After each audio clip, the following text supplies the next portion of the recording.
স্বয়ং জামাতের আমির বলছেন যে আমাদের কথায় প্রশাসন উঠবে বসবে। এটা এটা গণতন্ত্রকে সুসংহত করে একটা প্রাণবন্ত গণতন্ত্রকে এগিয়ে নেওয়ার মানে কোনো নিদর্শনের মধ্যে নেই, বৈশিষ্ট্যের মধ্যে নেই, বরং একটা অহংবোধ কাজ করছে। আপনি প্রশাসনকে নিরপেক্ষতার কথা বলতে পারেন, আপনি তো এটা বলে আপনি তো কি হুমকি দিলেন গোটা জাতিকে। প্রশাসনকে একটি ইনস্টিটিউশন হিসাবে তারা যেই সরকার থাক তার পলিসি বাস্তবায়নে সে নিরপেক্ষভাবে কাজ করবে।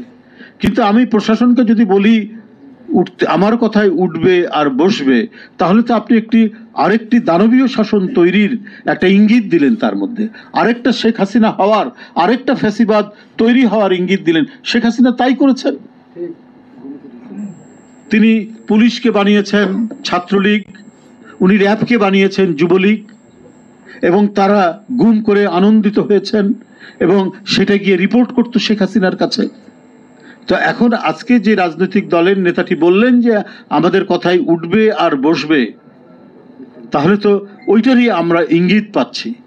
প্রশাসন ভয় পেয়ে আপনাদের কথায় উঠবে বসবে, এবং আপনারা যাকে নিশ্চিহ্ন করতে বলবেন, যাকে ধ্বংস করে দিতে বলবেন, সেই কথা যদি না শোনে প্রশাসন, তাহলে আপনারা তার বিরুদ্ধে ব্যবস্থা নিয়ে নেবেন এবং আপনাদের বাছাই করা লোক নেবেন। প্রত্যেকটি আপনারা দেখবেন ক্যাডার ভিত্তিক দল বলে না, যারাই ক্যাডার ভিত্তিক দল করে তারা প্রশাসন, বিচার বিভাগ প্রত্যেকটির মধ্যেই ক্যাডার বসানোর চেষ্টা করে, এবং এটাই হয় গণতন্ত্রের জন্য এবং রাষ্ট্রের জন্য ক্ষতিকর। এটা সাদ্দাম হোসেনরা করেছিলেন, গাদ্দাফিরা করেছিলেন, হিটলার করেছিলেন। দলের লোক দিয়ে আপনার বিচার বিভাগ তৈরি করা, প্রশাসন তৈরি করা। কি জন্য করেছেন? যে নিজেদের যে অপরাধগুলো, 60 লক্ষ ইহুদি পুড়িয়ে মারা, আপনার ভিন্ন মত প্রকাশ যারা করে তাদেরকে গ্যাস চেম্বারে পুড়িয়ে মারা, এটা আদালতে উঠলেও আদালত যাতে সরকারের পক্ষে থাকে।